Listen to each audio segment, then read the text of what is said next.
Hey everybody, welcome to our kitchen. Today we're canning green beans and we thought we'd bring you along and let you see the process. We have a digital canner, so that might be a little different than anything you've seen. So we're going to bring you along and show you all the steps involved. So this is the digital canner that I was speaking of. Once you turn it on, you tell it how long you need to process your item.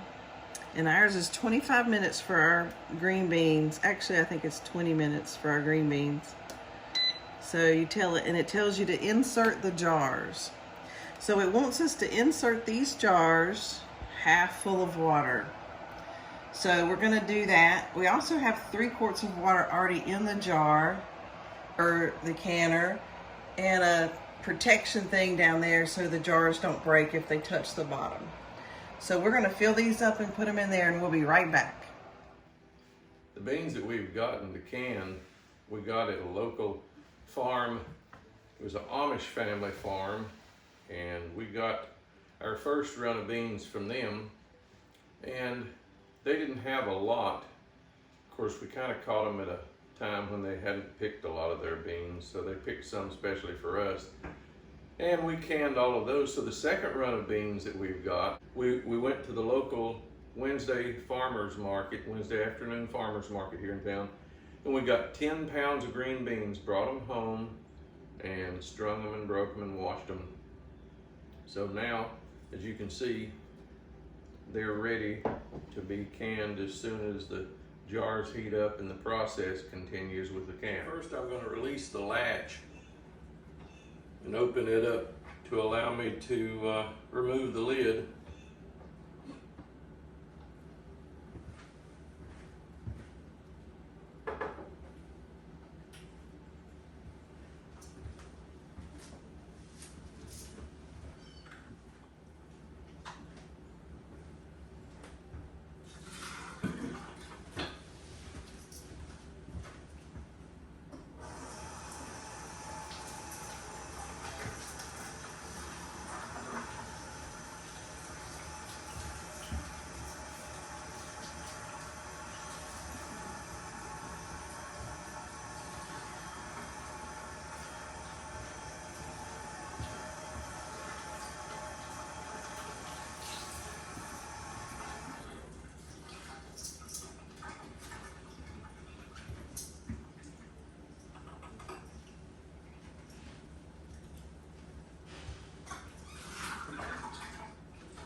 Filling this. Oh,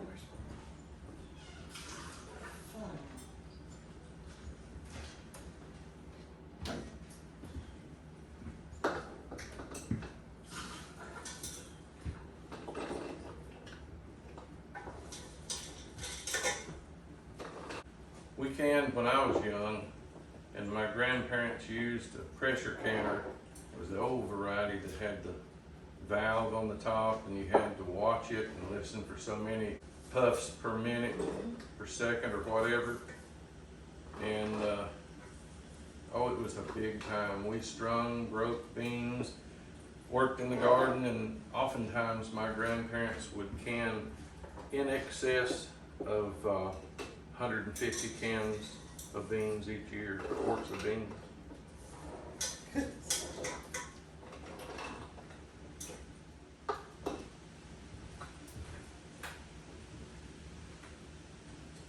My grandmother also did a lot of canning, and so did my mom. I remember being at my grandmother's house, and we'd all be outside under a big tree, and everybody had a little bucket or pail so that we could shell the beans or snap the beans or string the beans or something like that. So I remember sitting out there with my mom and my aunts and just enjoying family time. I think for a lot of people, canning is not just putting up things and preserving them for winter. It brings back a lot of sweet memories. Family, time spent together. Everybody was pitching in and stringing and breaking, picking beans. I know we would get them out of the garden by the grocery bag full, the brown paper bags. And they would be on the table, and every one of them would be full, and they would be sometimes 5, 6, 7 bags full of beans.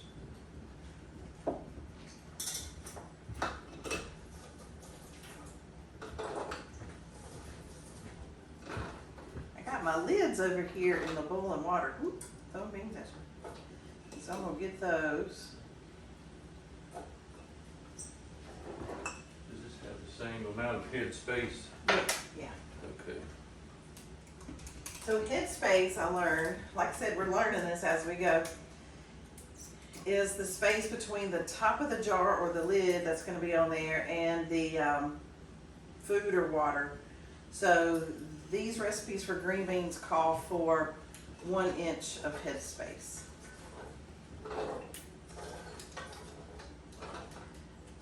Now we are doing what's called raw packing the beans.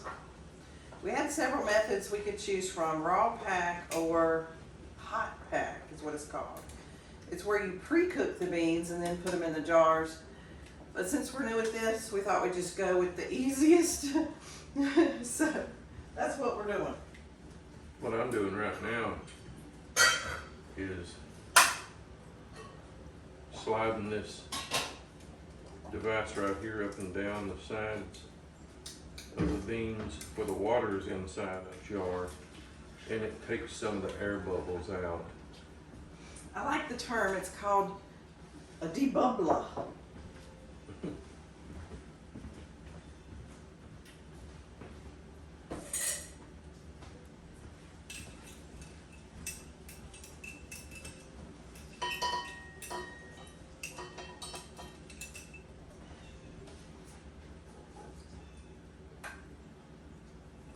We found yesterday and the day before when we did the quartz that when it says tightly pack the green beans, it really means tightly pack the green beans, because we had a lot of just liquid at the top where the beans had settled after we processed it.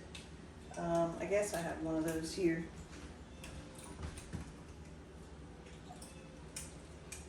Anyway, they're just real loose and they're fine. There's nothing wrong with them, but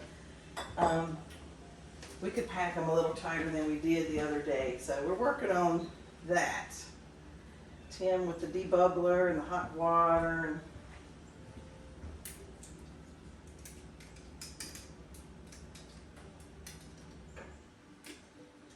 it's neat how we've assigned ourselves little jobs.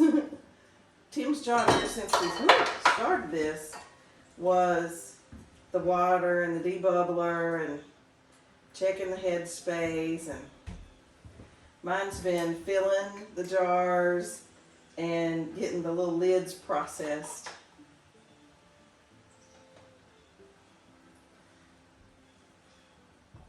Today is August 18th, right? I think so. Yeah, today is Yep. August 18th, and it is 62 degrees right now. Chilly.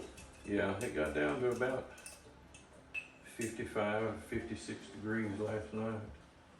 And it's raining, and it's what we used to call a soaker. It's just almost a mist, a little more than a mist. And it will soak the garden and the lawn for sure. Just everything's gonna grow now, for sure.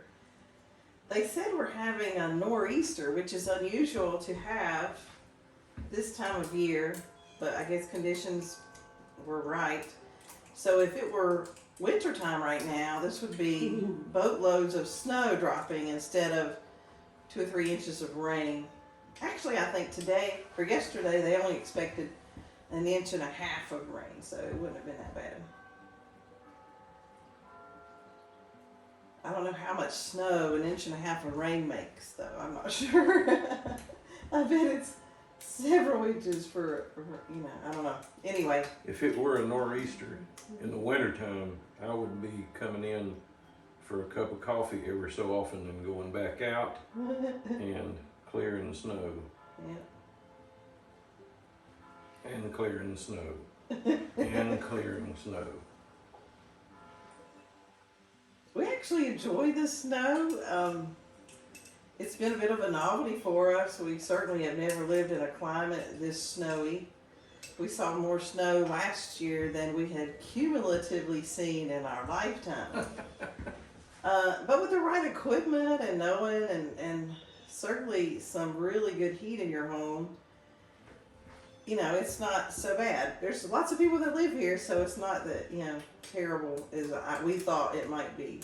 The average snowfall here is about 110 inches a year. 110 to 120 inches a year. What's weird, you can't tell how much snow you had. We're not keeping track because it just falls on top of the other snow that was already there. So Yeah, it starts out, you say, well, we got 4 inches of snow. And then you wake up the next morning and there's more snow. And you say, well, we got 9 inches of snow now. And then it snows again, and you can't remember how much you got beforehand. And you just stop worrying about it when it gets about waist deep.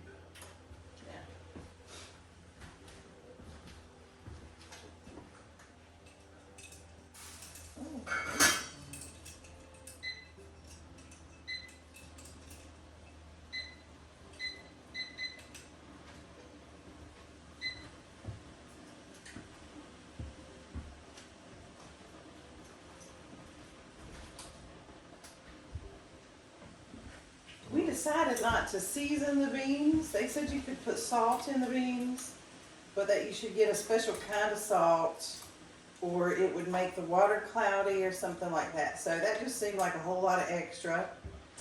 So we decided we would season our beans once we cook them. So Get out some good old bacon or fatback. fatback. And we do have fatback here. We do. We were shocked that they had it at the grocery store. So we did buy it.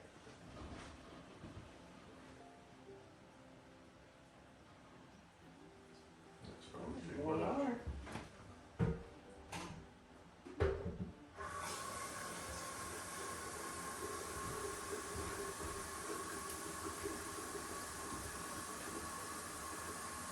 I can overlap it with you. It's almost ready. Okay.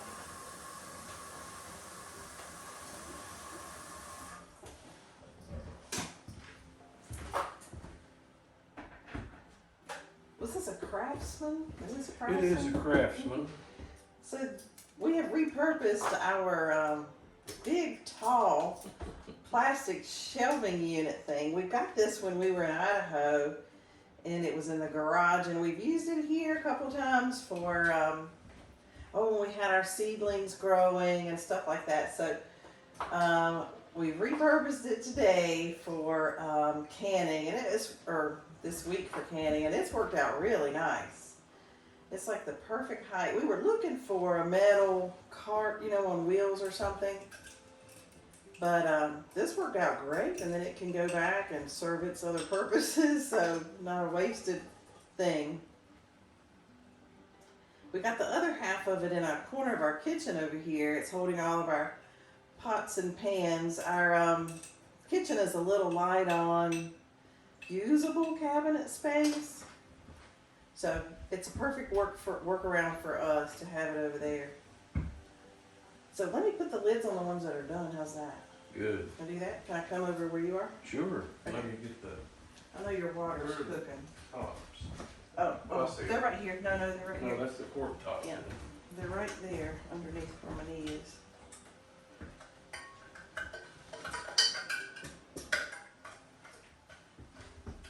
So this little lid lifter is like the coolest thing. Which ones are done, sweetie? All these? All those are done. Okay. And once the lids are on, then you put the rings on just finger tight.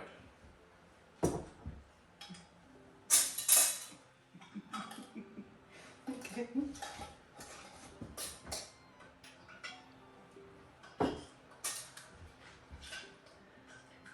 This little lid lifter is the first thing we purchased for canning, and I think I got it from the Dollar Tree or something like a year ago, because you know we headed out from Idaho to do this very thing, grow vegetables and can, and so it's neat to finally be able to use this little guy.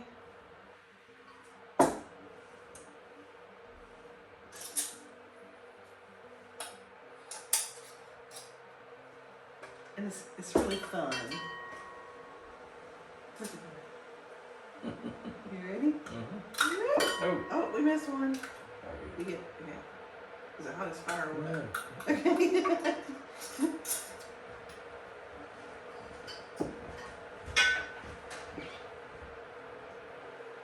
I got like 3 or 4 more in there. How many more jars do you have? Just the 2? Okay. Yeah. Great, great.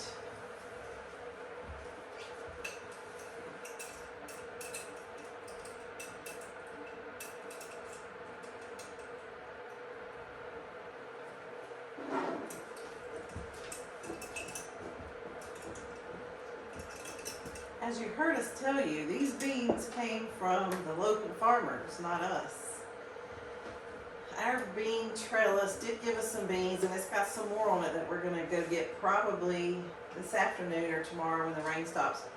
And, oh, you know what I didn't do? What the lids?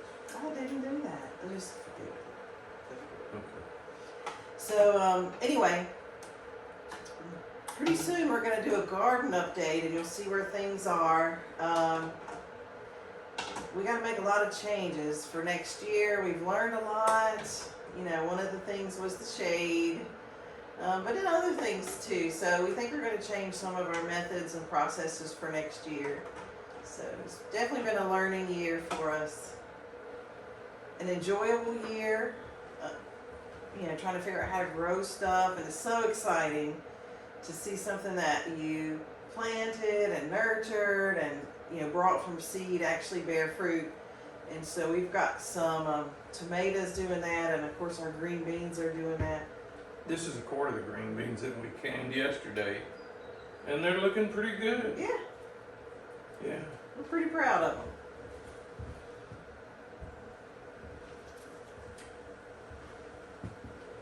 I got the timer set for our eggs over here. It's about to go off. Okay.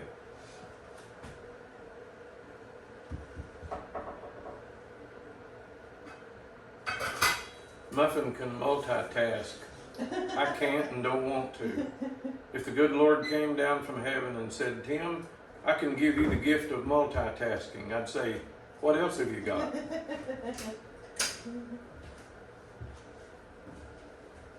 If I can get one thing done and do it halfway right, then I'm happy. That's your water.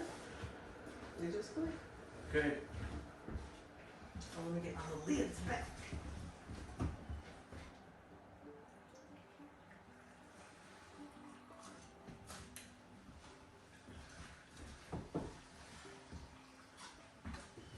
Oh, you need some beans? Oh my. I moved them.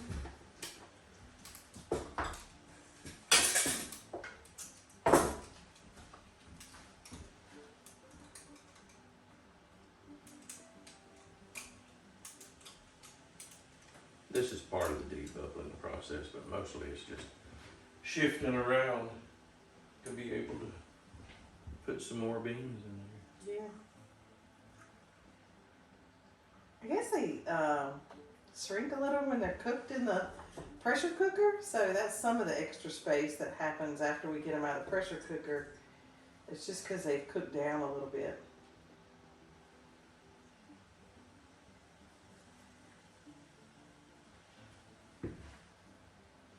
So the back end of our debubbler has the marks for inches or a 1/4 inch or whatever because different recipes call for different amounts of headspace. So that's pretty cool. Nice tool. It's got little step downs here. And so once I place this on the edge of the jar, this should be the top of the water line.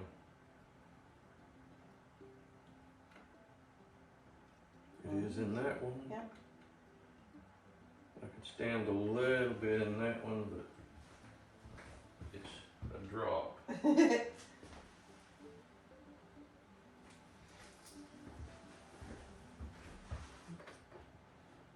Yeah. Okay. Oh, let me wipe the I'll get you monster. Yeah, that's the one. Okay, so we were supposed to wipe the tops of all the lids we put in there, but we forgot. I think it would be a major thing if we had a greasy type food or tomato sauce or something that would maybe get on the rim and keep the lid from sealing. But this is just water, so I don't think it's going to hurt anything. Okay, now we have 2, 4, 6, 8 pints in there. And it's time to put on the lid. And the machine is still saying fill the jars, which is what we just did.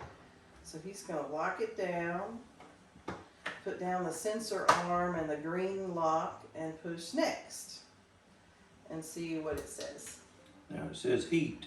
Okay, so it's heating up, and when it reaches temperature, it's going to tell us to turn that vent to can, and then it's going to start canning.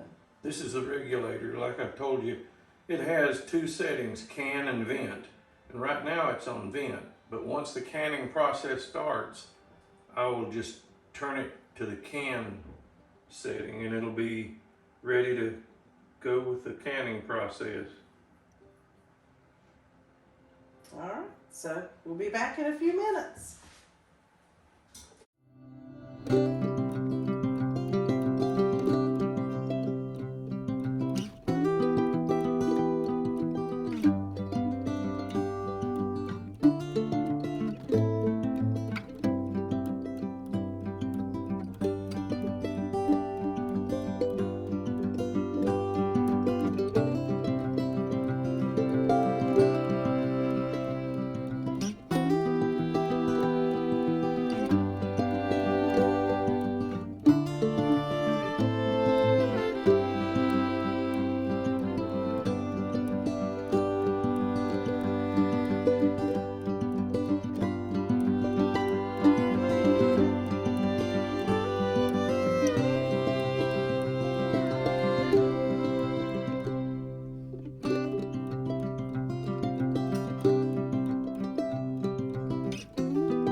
We have some carrots to process now, so we've just gotten started with those.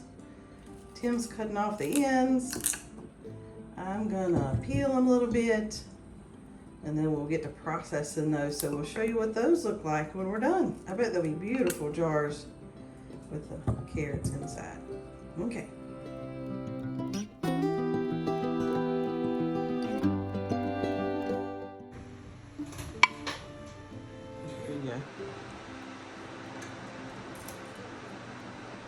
For anybody that's ever had to string and break beans during canning season,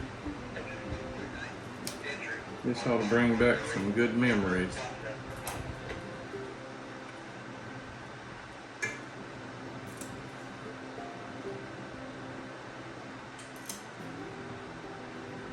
Despised having to do it as a kid. Now it's an enjoyable thing.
Just gonna do that until we turn this to vent. So I'm gonna turn it to vent.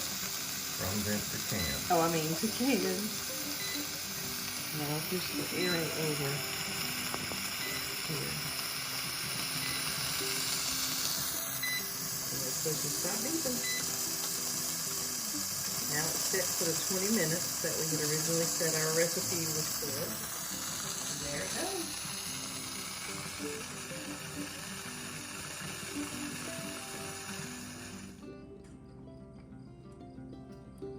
This is our last pint of beets coming out of the canner.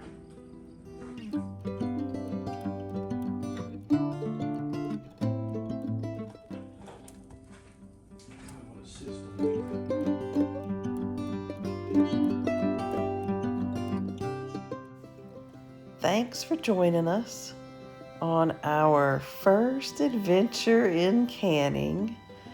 We probably have a few more days in our future of canning as different vegetables come in, and we'll be certain to let you know about those going on then. Have a great week.